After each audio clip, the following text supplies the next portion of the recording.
Hello students, कैसे हैं आप सब लोग। मैं उम्मीद करता हूं सब लोग बहुत अच्छे होंगे। हम लोग जो जीओसी की कड़ी में आगे बढ़ रहे हैं, लेक्चर नंबर 15 तक, लेक्चर नंबर 14 तक हम लोगों ने देख लिया है। 14 लेक्चर में हम लोगों ने क्या ओपन किया था? ऑप्टिकल आइसोमेरिज्म हम लोगों ने स्टार्ट किया था।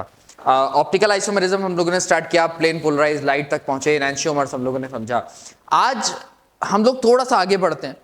हम लोगों ने जब लास्ट लेक्चर पढ़ा, कल पढ़ा, तो उसमें हम लोगों ने क्या देखा कि एनांशियोमर्स बन रहा है, ऑप्टिकल आइसोमर बना रहे हैं, ऑप्टिकली एक्टिव कंपाउंड्स।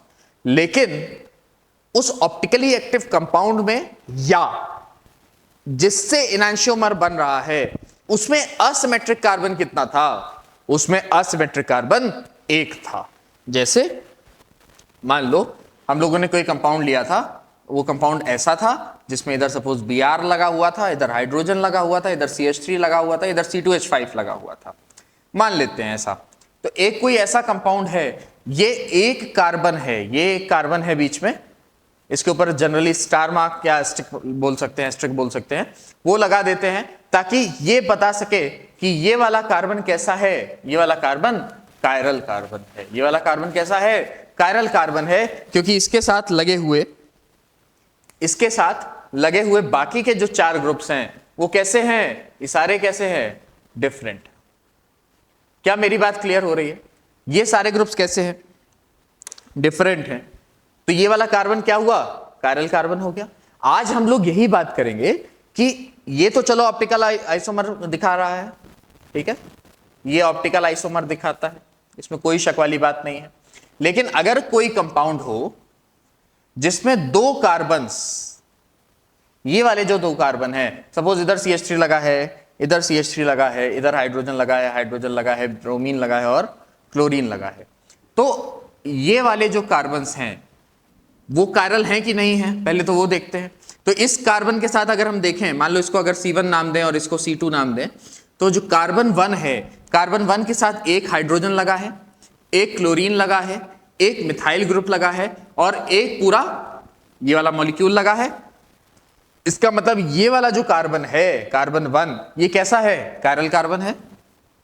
जी सर, बिल्कुल इसी तरीके से जैसे ये वाला कायरल कार्बन है, बिल्कुल इसी तरीके से अगर ऊपर वाले कार्बन की बात करें तो इस वाले कार्बन में भी एक हाइड्रोजन लगा है, एक मिथाइल ग्रुप लगा है, एक ब्रोमीन लगा है और एक पूरा दूसरा ग्रुप लगा हुआ है। इसका मतलब ये वाला कार्बन भी कैसा हुआ? कायरल कार्बन हुआ।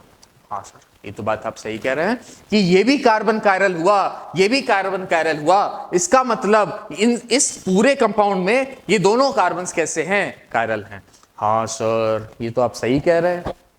अच्छा, तो अगर ये दोनों कार्बन कायरल हैं तो आज हम लोग देखेंगे कि ये वाला कंपाउंड जिसमें 2 कार्बन होते हैं और दोनों कार्बन्स कायरल होते हैं, असिमेट्रिक होते हैं, ये ऑप्टिकल आइसोमर्स, ये ऑप्टिकल आइसोमेरिज्म कैसे शो करते हैं। आज का हमारा सवाल ये है। और हम लोग क्या डिस्कस करेंगे? अगर ये ऑप्टिकल आइसोमेरिज्म शो करते हैं तो कुछ ऐसे भी होते होंगे। अब पहले अच्छा यही डिस्कस करते हैं कि ऑप्टिकल आइसोमेरिज्म कैसे शो करते हैं, ठीक है। तो इधर बना रहने देते हैं कंपाउंड, देखते हैं कैसे ऑप्टिकल आइसोमेरिज्म शो कर रहे हैं। Let's see. तो इसमें क्या होगा? अगर इसका मिरर इमेज, हमको मालूम है ऑप्टिकल आइसोमेरिज्म कैसे बनाते हैं हम लोग, मिरर इमेज से बनाते हैं। तो इसका मिरर इमेज क्या बनेगा? इधर बना लेते हैं थोड़ा छोटा compound, CH3 Cl Br hydrogen, ठीक है, सेम टू सेम बना।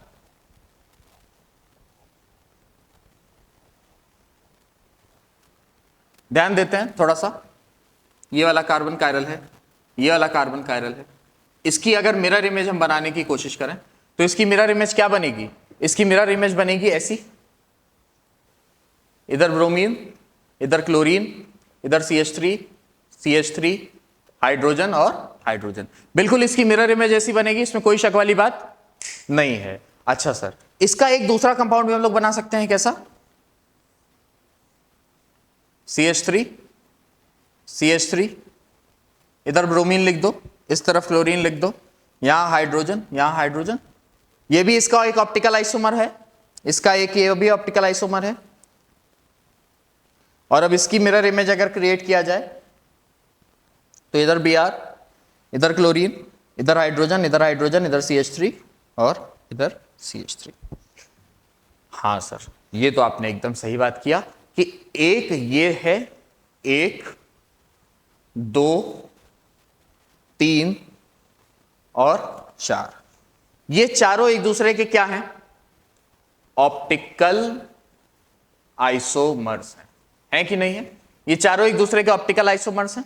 ये एक दूसरे की क्या है? मिरर इमेज है। ये एक दूसरे की क्या है? मिरर इमेज है। और बहुत ध्यान से देखने वाली बात है कि क्या ये दोनों एक दूसरे के ऊपर सुपर इंपोजेबल हैं? क्या ये मिरर इमेजेस एक दूसरे के ऊपर सुपर इंपोजेबल है क्या? नहीं, ये एक दूसरे के ऊपर सुपर इंपोजेबल बिल्कुल नहीं है। तो ये अगर ये दोनों एक दूसरे के ऊपर सुपर इंपोजेबल नहीं है तो हम लोग क्या लिखेंगे? नॉन सुपर इंपोजेबल है, नॉन सुपर इंपोजेबल है। और अगर ये मिरर इमेजेस नॉन सुपर इंपोजेबल हैं, इसका मतलब ये क्या हुआ? एनैंशियोमर हुआ, नहीं हुआ? इसका मतलब ये दोनों क्या हुए? एनैंशियोमर्स हुए। It is very clear here कि ये दोनों एक दूसरे के क्या हैं? एनैंशियोमर। अगर ये दोनों एक दूसरे के एनैंशियोमर हैं तो हम लोग को ये दिखाई दे रहा है कि ये दोनों मिरर इमेजेस हैं क्या? ये दोनों बिल्कुल मिरर इमेजेस हैं। क्या ये दोनों आपस में सुपर इंपोजेबल हैं क्या? नहीं, ये दोनों मिरर इमेजेस तो हैं लेकिन सुपर इंपोजेबल नहीं है। अगर कोई ऐसी इमेज, अगर दोबारा वही बात, अगर कोई ऐसा कंपाउंड जो एक दूसरे का सुपर इंपोजेबल ना हो और मिरर इमेज हो, सुपर इंपोजेबल ना हो और मिरर इमेज हो, क्या वो एक दूसरे के एनैंशियोमर्स होते हैं? हाँ सर, ये बिल्कुल एक दूसरे के क्या हैं? एनैंशियोमर्स है। तो ये दोनों एक दूसरे के एनैंशियोमर्स हैं, ये दोनों एक दूसरे के एनैंशियोमर्स हैं। हाँ सर, ये तो आपने एकदम परफेक्ट बात किया कि ये दोनों भी एक दूसरे के एनैंशियोमर्स हैं और ये दोनों भी एक दूसरे के एनैंशियोमर्स हैं। तो इस तरह से 4 ऑप्टिकल आइसोमर तैयार हो गए। एक दूसरा कंपाउंड लेते हैं, ठीक है? कोई भी चीज इंट्रोड्यूस करने से पहले एक दूसरा कंपाउंड लेते हैं। लेट्स से दूसरा कंपाउंड क्या हो जाएगा? एक ऐसा कंपाउंड लेते हैं सपोज जिसमें 2 कायरल कार्बन्स हैं। इधर CH3 है सपोज, अगेन यहां CH3 है, इधर हाइड्रोजन है, इधर हाइड्रोजन है, इधर ब्रोमीन है और इधर ब्रोमीन है। ठीक है, ये दूसरा कंपाउंड है।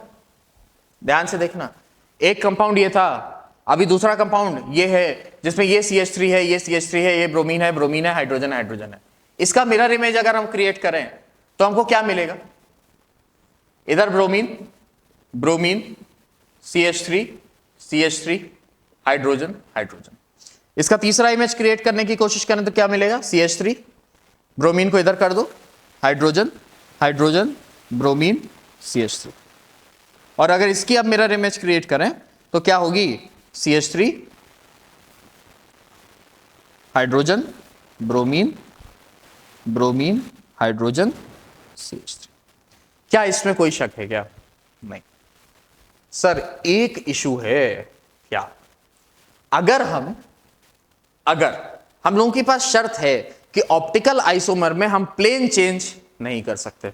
ठीक है सर, प्लेन चेंज नहीं करेंगे, लेकिन हम क्या करेंगे कि सपोज ये ऐसा है, ये ऐसा रखा है, हम मान लेते हैं, इसको हम सेम प्लेन में घुमा देंगे ऐसे।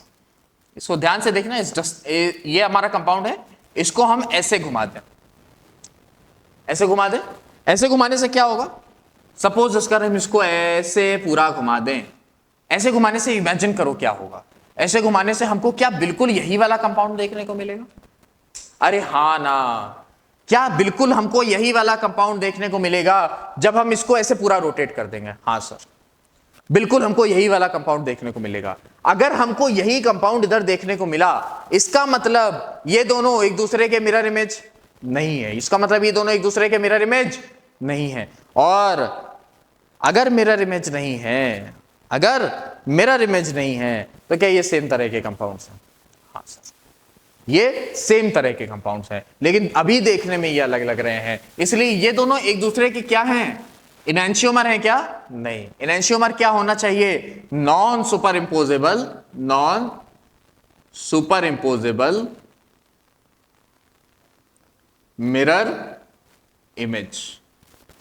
क्या होना चाहिए? Non superimposable mirror image होना चाहिए। लेकिन यहां पर तो मिरर इमेज ही नहीं बन रही है, यहां पर तो ठीक से मिरर इमेज ही नहीं बन रही है, तो सेम तरह के कंपाउंड्स हो गए। तो ये क्या हो गए? मीजो। क्या नाम हो गया इसका? मीजोफॉर्म। क्या नाम हुआ? मीजोफॉर्म। क्या ये दोनों एक दूसरे के मिरर इमेज हैं? हाँ सर, मिरर इमेज है। क्या ये एक दूसरे के सुपर इंपोजेबल हैं? नहीं सर, सुपर इंपोजेबल नहीं है। इसका मतलब एक दूसरे के क्या है? Non superimposable mirror image. और non superimposable mirror image एक दूसरे की क्या होती है? इनैंशियोमर्स। ये क्या होते हैं? इनैंशियोमर्स। मतलब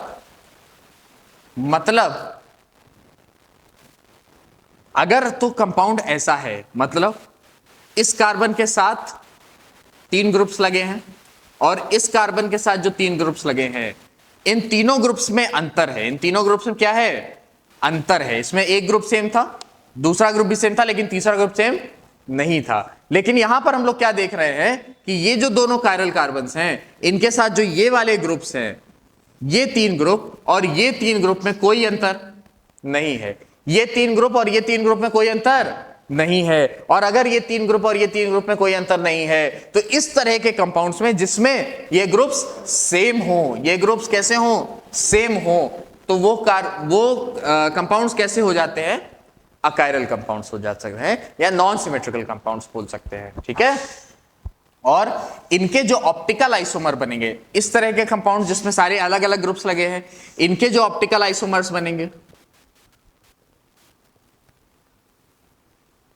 वो हम लोग कह सकते हैं 2 की पावर n बनेंगे। कितना बनेगा?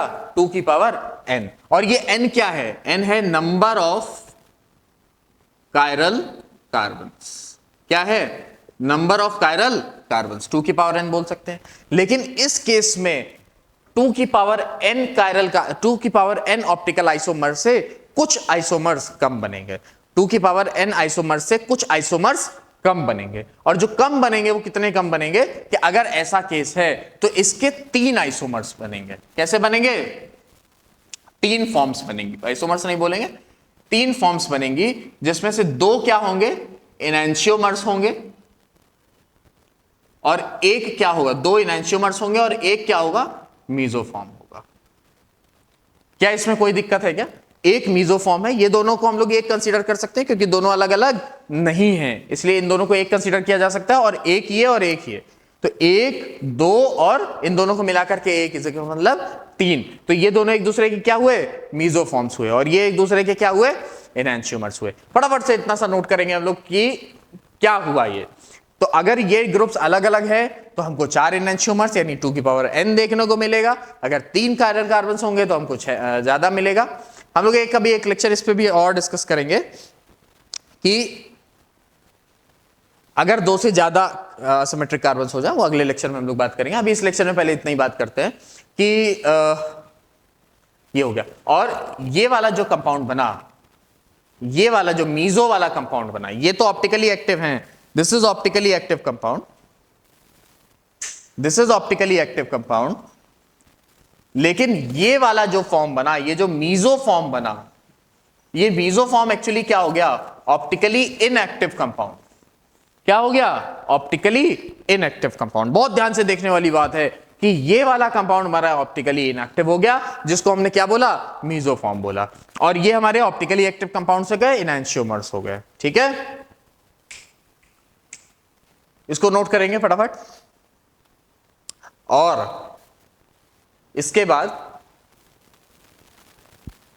हम लोग ये देखेंगे कि अगर ऑप्टिकली इनएक्टिव कंपाउंड की बात आई है, अगर ऑप्टिकली इनएक्टिव कंपाउंड की बात आई है, तो ऑप्टिकली इनएक्टिव कंपाउंड पहचाने कैसे जाएंगे?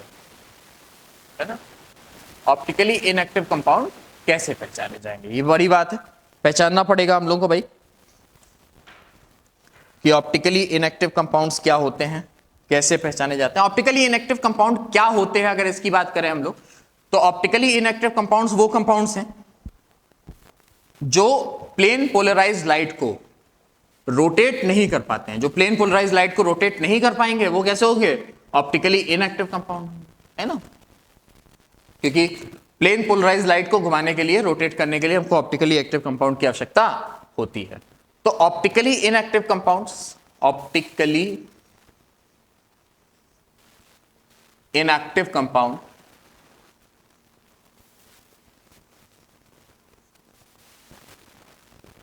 को फाइंड कैसे करेंगे, ऑप्टिकली इनएक्टिव कंपाउंड को कैसे फाइंड करेंगे। अच्छा क्वेश्चन है, अच्छा प्रश्न है। तो एक तरीका तो अभी हम लोगों ने देख लिया कि अगर सेम ग्रुप्स लगे होंगे, अगर सेम ग्रुप्स लगे होंगे यानी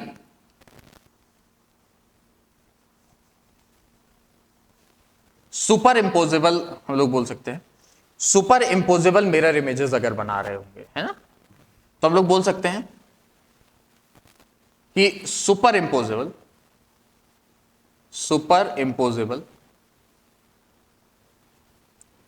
मिरर इमेजेस देखने को मिलेगी। अगर सुपर इंपोजेबल मिरर इमेजेस देखने को मिलती है तो वो कंपाउंड कैसा होगा, ऑप्टिकली इनएक्टिव। अच्छा सर, छोटा मोटा कंपाउंड होगा, छोटा सा कंपाउंड होगा या 2-4 मॉलिक्यूल्स का कंपाउंड होगा, तो ये फाइंड करना मुश्किल नहीं है कि इसकी मिरर इमेज कैसी बन रही है। लेकिन अगर बहुत कॉम्प्लेक्स कंपाउंड है, बहुत टेढ़ा कंपाउंड है, बहुत सारे उसमें मॉलिक्यूल्स जुड़े हुए हैं, बहुत सारे एटम्स जुड़े हुए हैं, तो ये फाइंड करना ही अपने आप में बहुत कठिन काम है कि उसकी मिरर इमेज क्या है। और मान लो अपन ने निकाल भी लिया कि उसकी मिरर इमेज क्या है, तो वो मिरर इमेज उसके ऊपर सुपर इंपोजेबल है या नहीं है, ये भी निकालना अपने आप में मुश्किल काम है। अरे हाँ कि ना। तो अब क्या किया जाए, फिर साइंटिस्ट के दिमाग में ये बात उठी कि अगर मिरर इमेजेस या सुपर इंपोजिबिलिटी निकालना कठिन काम है, तो क्या ऐसा किया जाए जिससे ये पता चल सके कि ये कंपाउंड ऑप्टिकली इनएक्टिव है या एक्टिव है। तो इसके लिए उन लोगों ने एक चीज निकाली, प्लेन ऑफ सिमेट्री। क्या निकाला, प्लेन ऑफ सिमेट्री। अच्छा भैया, प्लेन ऑफ सिमेट्री क्या है, प्लेन ऑफ सिमेट्री क्या है। प्लेन ऑफ सिमेट्री में एक लाइन बीच से पास करेंगे, ऐसे करें या ऐसे करें, कैसे भी करें, और फिर अपन क्या देखेंगे कि प्लेन ऑफ सिमेट्री के पास होने के बाद जो दो इमेजेस कट के आई वो एक दूसरे के ऊपर क्या है, सुपर इंपोजेबल है। जैसे सपोज एक हमारे पास ये बॉल है, इस बॉल को हमने प्लेन ऑफ सिमेट्री से क्रॉस किया तो हमको दो सेक्शन मिल गया, एक ये और दूसरा ये। तो देखा जाए तो ये एक दूसरे के ऊपर क्या है, सुपर इंपोजेबल किया जा सकता है ना। जैसे मान लो H2O का मॉलिक्यूल है ना, बिल्कुल हाफ डिवाइड हो जाए, एक दूसरे की मिरर है, सुपर इंपोजेबल नहीं कहेंगे, बल्कि कहेंगे कि अगर प्लेन ऑफ सिमेट्री क्रॉस हो रही है, प्लेन ऑफ सिमेट्री क्रॉस हो रही है, तो वो एक दूसरे की मिरर इमेजेस बन जाए, वो एक दूसरे की क्या बन जाए, मिरर इमेजेस बन जाए, सेम टू सेम उसमें इमेजेस दिख रहा हो ना। हाँ, ये ज्यादा कहना आसान रहेगा कि अगर एक किसी कंपाउंड की हम लोग प्लेन ऑफ सिमेट्री काटते हैं, तो प्लेन ऑफ सिमेट्री के बाद जो दो अलग अलग पोर्शंस बन रहे हैं, वो दोनों अलग अलग पोर्शंस एक दूसरे के क्या हो जाए, मिरर इमेज। जैसे H2O का मॉलिक्यूल है, सपोज अगर H2O के मॉलिक्यूल को हम लोग यहां से प्लेन ऑफ सिमेट्री से क्रॉस करें तो हमको जो मिलेगा वो क्या मिलेगा, और या इसको आधा आधा डिवाइड कर दो अभी थोड़ी देर के लिए, कुछ ऐसा ही देखने को मिलेगा। तो ये एक दूसरे की क्या हो गई, मिरर इमेजेस हो गए। अच्छा, एक कंपाउंड हम लोग इस तरह का भी देख लेते हैं, ऑप्टिकली एक्टिव कंपाउंड।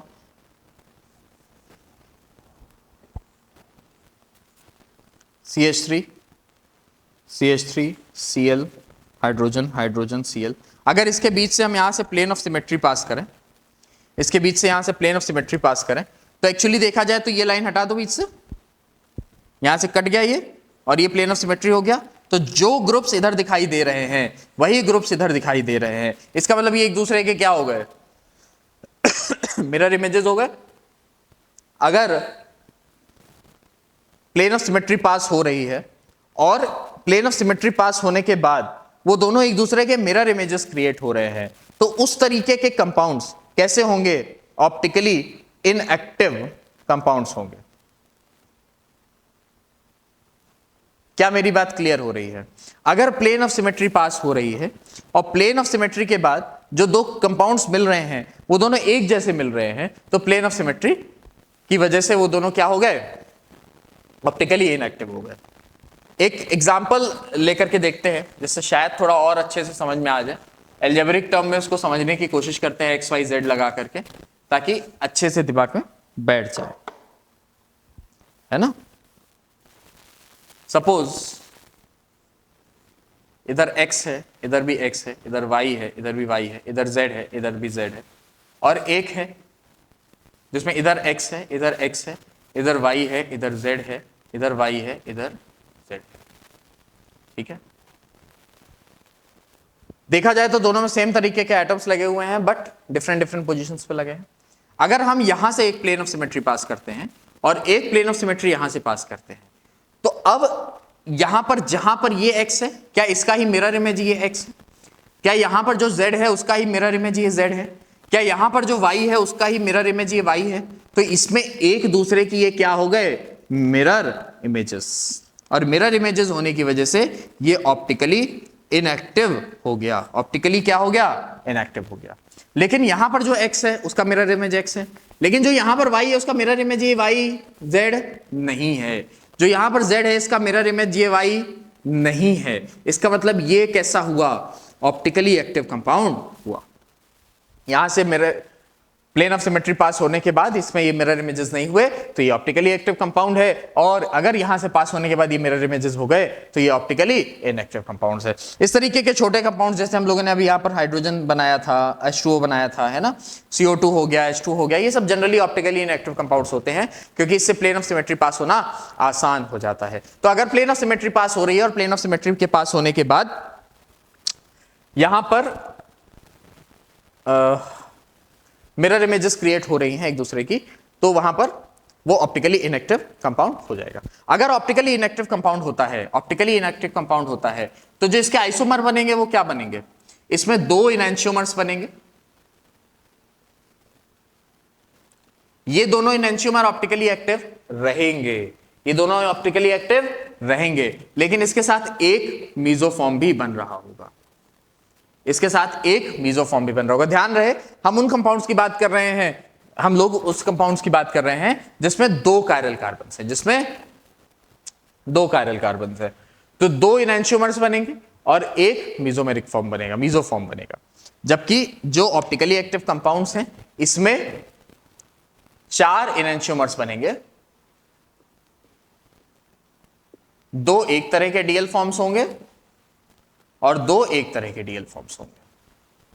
मतलब जो अभी हम लोगों ने देखा था, सपोज इसका हम लोगों ने बनाया मिरर इमेज, तो एक इस तरफ बनेगा, फिर एक तरफ में क्लोरीन इस तरफ शिफ्ट कर देंगे। तो इस तरह के केसेस में जिसमें अलग अलग ग्रुप्स लगे हुए हैं, इसमें दो डीएल फॉर्म्स बनेंगे, चार इनैंशियोमर्स बनेंगे। और इस तरह के केस में जिसमें सेम सेम लगा हुआ है, प्लेन ऑफ सिमेट्री पास हो रहा है, उसमें दो इनैंशियोमर्स बनेंगे और एक मेसोमेरिक फॉर्म बनेगा। इतनी बात क्लियर होने के बाद हम लोगों को ये बात बहुत अच्छे से क्लियर हो गई है कि अगर हम लोग ऑप्टिकली इनएक्टिव कंपाउंड पहचानने की कोशिश करेंगे कि ये वाला कंपाउंड ऑप्टिकली एक्टिव है या ऑप्टिकली इनएक्टिव है, तो हम लोगों के पास दो पैमाने हैं पहचानने के। अगर छोटा है कंपाउंड तो हम लोग पहचान सकते हैं कि वो सुपर इंपोजेबल मिरर इमेजेस क्रिएट कर रहा है या नहीं कर रहा है। अगर सुपर इंपोजेबल मिरर इमेज क्रिएट कर रहा है तो वो ऑप्टिकली इनएक्टिव हो जाएगा, इसमें कोई शर्म वाली बात है नहीं, कोई शक वाली बात नहीं है। अगर छोटा कंपाउंड नहीं है, उसका मिरर इमेज हम लोग को फाइंड करना बहुत मुश्किल हो रहा है, तो हम लोग प्लेन ऑफ सिमेट्री पास करके देख सकते हैं। अगर प्लेन ऑफ सिमेट्री पास होने के बाद वो कंपाउंड मिरर इमेजेस क्रिएट कर रहा है, अगर प्लेन ऑफ सिमेट्री पास होने के बाद वो कंपाउंड मिरर इमेजेस क्रिएट कर रहे हैं, then definitely it is an optically inactive compound. और अगर ऑप्टिकली इनएक्टिव कंपाउंड है तो ऑप्टिकली इनएक्टिव कंपाउंड तीन तरह के फॉर्म्स क्रिएट करेगा। दो ऑप्टिकली एक्टिव कंपाउंड क्रिएट करेगा, जैसे कि दो इनैंशियोमर्स क्रिएट करेगा, और एक मेसोफॉर्म क्रिएट करेगा जो एक दूसरे के सुपर इंपोजेबल मिरर इमेजेस होंगी। इसमें कोई दिक्कत वाली बात नहीं है। अब एक नया शब्द अपन इंट्रोड्यूस करते हैं, डायास्टीरियोमर्स। क्या करते हैं, डायास्टीरियोमर्स। Let's see.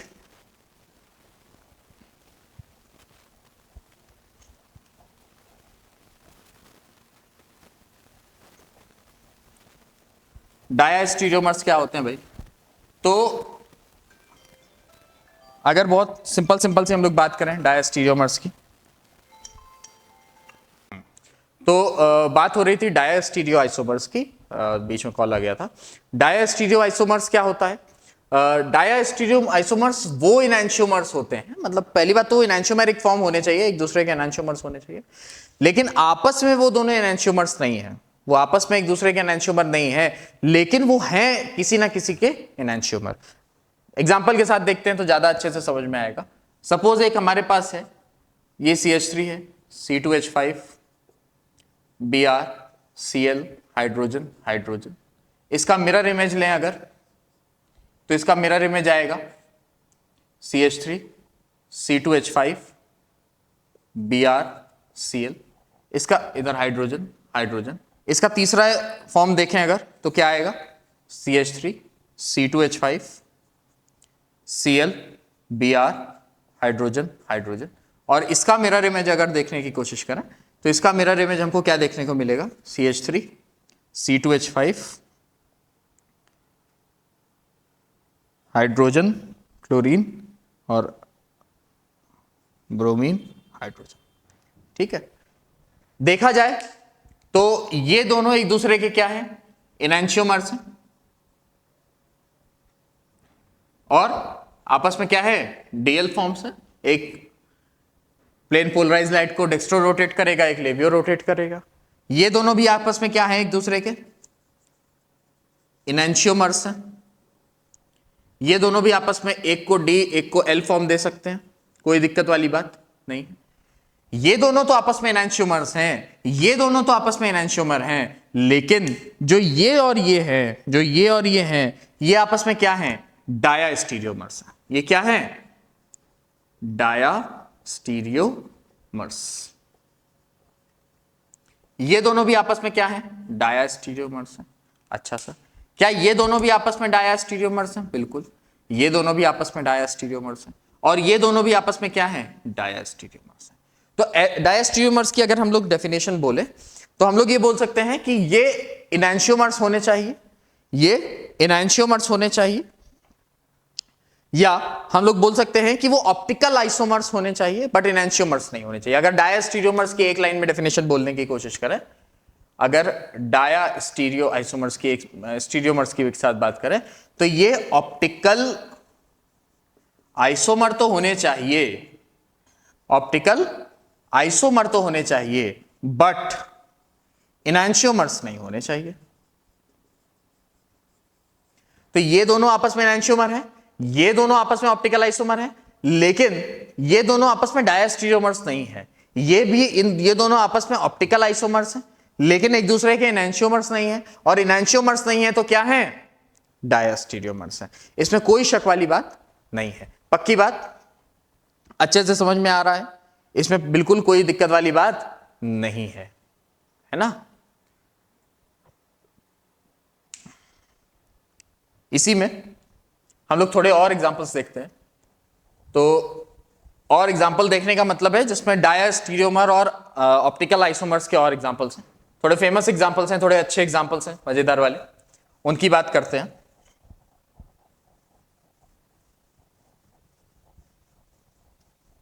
ठीक है, जैसे बात करें अगर हम लोग बेंजीन की, सपोज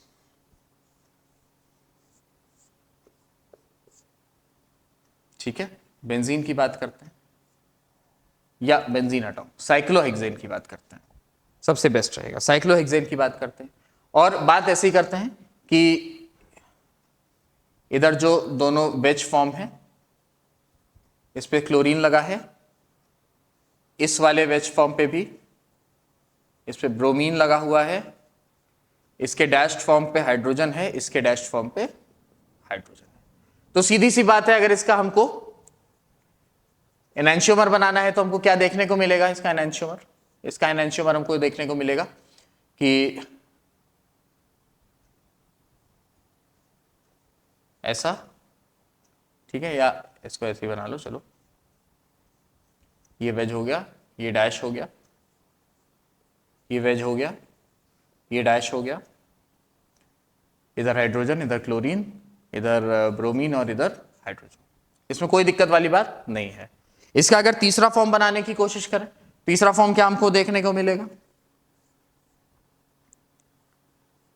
सपोज इधर हम क्लोरीन ही छोड़ दें तो इसके डैश फॉर्म पे हाइड्रोजन, और इसके डैश फॉर्म पे ब्रोमीन, और इसके वेज फॉर्म पे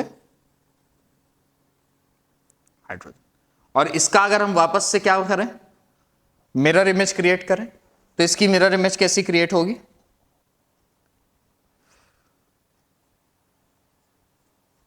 इस पे हाइड्रोजन आ जाएगा वेज पे, और डैश पे क्या आएगा, क्लोरीन आएगी, और वेज पे हाइड्रोजन आ जाएगा और डैश पे ब्रोमीन आ जाएगा। अब अगर देखा जाए तो ये एक दूसरे के क्या है, एनेंशियोमर्स हैं। अगेन वही सेम चीज, ये एक दूसरे के क्या है, एनेंशियोमर्स हैं। ये एक दूसरे के क्या है, एनेंशियोमर्स हैं, ठीक है। और ये एक दूसरे के क्या है, या ये एक दूसरे के क्या है, ये सब क्या है, डायास्टीरियोमर्स। क्या इसमें कोई दिक्कत वाली बात है क्या? इतने में कुछ ऐसा है क्या जो समझ में नहीं आया है? सब कुछ अच्छे से समझ में आया है, इसमें कोई समस्या वाली बात नहीं है।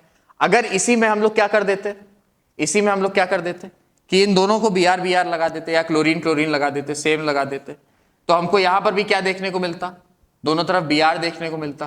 तो अगेन ये एनेंशियोमर ना होकर के क्या होता, ये मीजोफॉर्म होता, और यहां भी Br देखने को मिलता, यहां भी Br देखने को मिलता। तो ये दोनों तो एनेंशियोमर्स रहते और ये दोनों क्या हो जाते, मीजो हो जाते, और डायास्टीरियोमर्स बिल्कुल यहां पर क्रिएट नहीं होता। होता क्या, बिल्कुल भी नहीं होता, क्योंकि ये दोनों तो ऑप्टिकल आइसोमर हैं, एक दूसरे के एनेंशियोमर भी हैं, तो इसमें तो डायास्टीरियोमर्स क्रिएट होने की जरूरत ही नहीं है। और ये दोनों मीजोफॉर्म्स हो गए, ये ऑप्टिकल एक्टिव कंपाउंड्स नहीं रह गए, तो इसमें भी डायास्टीरियोमर्स क्रिएट नहीं हो पाता। इसमें से कोई समस्या वाली बात नहीं है। कुछ भी अगर डाउट रह जाए इसके बाद तो आपको बताना है, पूछना भी है। इसके बाद एक छोटा सा टॉपिक और इस लेक्चर का बच रहा है, क्या है, रेसिमिक मिक्सचर। क्या है, रेसिमिक मिक्सचर। बात करते हैं रेसिमिक मिक्सचर पे, क्या होता है भाई रेसिमिक मिक्सचर। तो रेसिमिक मिक्सचर है, नाम से समझ में आ रहा है किसी चीज का मिक्सचर होगा, है ना, रेसिमिक मिक्सचर। क्या होता है भाई रेसिमिक मिक्सचर? रेसिमिक मिक्सचर हम लोग बोल सकते हैं कि दो इनैंशियोमर्स का, है ना, दो इनैंशियोमर्स का, जिसको हम लोग एक को डी फॉर्म एक को एल फॉर्म बोलते हैं, तो एक डी और एक एल फॉर्म का आपस में मिक्सचर, और वो भी कितना कितना, इक्वल रेशियो में, है ना, जिसको हम लोग 50-50 रेशियो भी बोलते हैं, कि मतलब 50% उसमें डी फॉर्म है, 50% एल फॉर्म है, और दोनों का मिक्सचर मिला के दे तो जो मिक्सचर तैयार होता है वो लाइट, प्लेन पोलराइज लाइट को घुमाने में असक्षम रहता है, वो रोटेट नहीं कर पाता है। It is not possible to rotate any plane polarise light with the racemic mixture. It is an optically inactive compound. वो ऑप्टिकली इनएक्टिव कंपाउंड हो जाता है। क्यों ऑप्टिकली इनएक्टिव कंपाउंड हो जाता है? आइए थोड़ा सा फॉर्म देखते हैं। सपोज एक सिंगल कार्बन का ही देख लेते हैं। सपोज इधर क्लोरीन है, इधर ब्रोमीन है, इधर हाइड्रोजन है, या C2H5 है, सपोज C2H5 है, इधर CH3 है, ठीक है। इसका मिरर इमेज क्रिएट करें अगर, इसका मिरर इमेज क्या होगा, इधर क्लोरीन, इधर ब्रोमीन, इधर C2H5 और इधर CH3। It is very much definite कि इसमें कोई एक फॉर्म डी फॉर्म होगी और कोई एक फॉर्म एल फॉर्म होगी। ये बहुत सी सीधी सी बात है कि इसमें से कोई भी एक फॉर्म क्या होगी, डी फॉर्म होगी, और कोई भी एक फॉर्म क्या होगी, एल फॉर्म होगी। इसमें कोई समस्या वाली बात नहीं है। अगर हम 50% इसको और 50% इसको 50-50 रेशियो में इन दोनों को ले लें और इन दोनों का एक मिक्सचर क्रिएट कर दें, इन दोनों का एक मिक्सचर क्रिएट करके एक मिक्सचर क्रिएट कर दें, तो क्या अगर ये लाइट को, अगर सपोज ये वाला कंपाउंड, अब एक ऐसा बीकर लिया, इस बीकर में ये डी फॉर्म भी डाल दिया, ये एल फॉर्म भी डाल दिया, ठीक है, ये डी फॉर्म भी डाल दिया, ये एल फॉर्म भी डाल दिया। अभी लाइट आई, सपोज ध्यान से देखना, ये लाइट आई, इस डी फॉर्म में इस लाइट को क्या किया, राइट साइड रोटेट किया, तो जितना ये राइट साइड रोटेट करेगा, जितना ये डी फॉर्म इस लाइट को राइट साइड रोटेट करेगा, दूसरे पेन से बनाते हैं ताकि आसानी है समझने में, जितना ये डी फॉर्म इसको राइट साइड रोटेट करेगा, उतना ही एल फॉर्म इसको क्या कर देगा, लेफ्ट साइड रोटेट कर देगा। अच्छा इमेजिन करो, अगर ये लाइट है, ये लाइट है, सपोज ये लाइट आ रही है, ये लाइट आई, अभी इस लाइट को यहां पर एक ऑप्टिकली एक्टिव कंपाउंड बैठा था, इस लाइट को ये राइट साइड, सपोज ये लाइट आ रही है, मान लेते हैं हम ऐसे लाइट आ रही है आपको समझने के लिए, ये लाइट आ रही है, अभी ये लाइट आई यहां पर, ऑप्टिकली एक्टिव कंपाउंड था यहां पर, इसके बीच में ये लाइट आई, अब ये लाइट में इस ऑप्टिकली एक्टिव कंपाउंड में थोड़ा डी फॉर्म, एक बीकर था जिसमें हम ऐसा मान के चल रहे थे कि इसमें ऑप्टिकली एक्टिव कंपाउंड है, एक्चुअली वो क्या था, रेसिमिक मिक्सचर था, तो जितना डी था उतना क्या था, एल था। अभी लाइट आई, इसके अंदर आई रेसिमिक मिक्सचर में, तो डी ने इसको क्या किया, 50% राइट रोटेट किया, और एल ने क्या किया, 50% लेफ्ट रोटेट कर दिया। तो जितना इसने, सपोज इसने 50% राइट रोटेट किया था, अभी 50% लेफ्ट हो गया, तो ये वापस जिस पोजीशन में था उसी पोजीशन में आ गया, और फिर ये बाहर निकला। भाई जितना लेफ्ट घूमा उतना ही राइट घूमा, वापस से बाहर निकल गया, इसमें कोई शक वाली बात नहीं है। तो जैसी लाइट आई थी वैसी ही लाइट कैसी हो जाएगी, बाहर हो जाएगी, without any rotation, without any rotation, without any rotation. तो जब ऐसा कोई हमारे पास मिक्सचर हो, when we have any such mixture जिसमें 50-50 रेशियो हो, 50-50 फॉर्म हो, या हम लोग बोल सकते हैं equal forms of D and L form हो, equal forms of equal amount of D L and forms हो, तो उस तरह के मिक्सचर को रेसमिक मिक्सचर कहा जाता है, क्योंकि उसमें प्लेन पोलराइज लाइट बिल्कुल भी रोटेट नहीं करती है। अच्छा सर, यही तो, अगर रोटेट नहीं कर रही है तो इसका मतलब ये भी क्या हो गया, ये एक ऑप्टिकली इनएक्टिव कंपाउंड हो गया। अरे हाँ या ना, ये ऑप्टिकली क्या हो गया, इनएक्टिव कंपाउंड हो गया। अरे मेरी बात समझ में आ रही है, नहीं आ रही है? ये रेसमिक मिक्सचर क्या हो गया, ऑप्टिकली इनएक्टिव कंपाउंड हो गया। सर हम लोगों ने एक और ऑप्टिकली इनएक्टिव कंपाउंड पढ़ रखा है, जल्दी से बताओ कौन सा, मीजो वाला। मीजो वाला ऑप्टिकली इनएक्टिव कंपाउंड भी क्या करता होगा, कुछ ऐसा ही करता होगा कि लाइट घूम ना सके। हाँ सर, तो एक बात देखो, एक कंपाउंड था जिसका हम मिरर इमेज क्रिएट कर रहे थे, तो हमको same to same mirror images दिख रही थी, same to same mirror images दिख रही थी, और इक्वल फॉर्म्स में हमने ले लिया इसको, एक मिक्सचर लिया जिसमें हमने इक्वल फॉर्म्स में डाल दिया। इस वजह से ये लाइट रोटेट नहीं हो पाई। मीजोफॉर्म कैसे बन रही थी, मीजोफॉर्म ऐसे बन रही थी कि एक कोई कंपाउंड था जिसमें X लगा था, या अगर कंपाउंड से ही ले लेते हैं, एटम से ही ले लेते हैं, हाइड्रोजन, क्लोरीन, C2H5 और C2H5। तो जब हम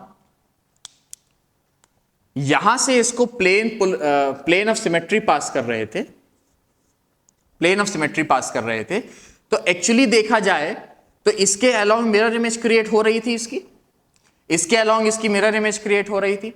तो हम मान सकते हैं कि एक ये डी फॉर्म बन रहा था, एक ये एल फॉर्म बन रहा था। तो अगर ये लाइट को राइट साइड घुमा रहा था तो ये लाइट को कैसा घुमा रहा था, राइट साइड घुमा रहा था। अगर एक लाइट को राइट साइड घुमा रहा था तो दूसरा लाइट को किस तरफ घुमा रहा था, लेफ्ट साइड घुमा रहा था। तो मतलब एक ही कंपाउंड के इंटरनल पोर्शंस ही लाइट को दो अलग अलग डायरेक्शंस में घुमा रहे थे, और लाइट को अगर दो अलग अलग डायरेक्शंस में घुमा रहे थे तो इसका मतलब वो प्लेन पोलराइज्ड लाइट को घुमा ही नहीं रहे थे, रोटेट ही नहीं कर रहे थे। इस वजह से ये भी कैसा हो गया, ऑप्टिकली इनएक्टिव कंपाउंड हो गया। तो अगर कुछ ऐसा डिफरेंस पूछा जाए कि रेसिमिक मिक्सचर और ऑप्टिकल और मीजो वाले में क्या डिफरेंस है ना, बोर्ड में भी पूछा जा सकता है, या फिर कंपटीशन एग्जाम में भी अगर इस तरह का क्वेश्चन आता है तो बहुत सिंपल सी चीजें, या मैच द फॉलोइंग में अगर आता है कि रेसिमिक मिक्सचर और मीजो फॉर्म में क्या डिफरेंस है, तो रेसिमिक मिक्सचर जो है वो एक्सटर्नल कंपनसेशन होता है। एक्सटर्नल कंपनसेशन मतलब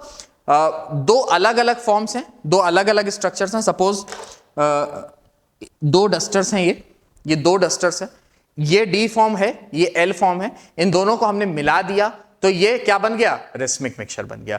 लेकिन अगर इसको ही हम बीच से डिवाइड कर दें, इसको ही हम क्या करें, बीच से डिवाइड कर दें, तो ये पूरा भी आपस में एक क्या है, मीजो फॉर्म है, क्योंकि जिस तरह के ग्रुप्स इधर लगे हैं उसी तरह के ग्रुप्स इधर लगे हैं। लेकिन अगर ये पूरा एक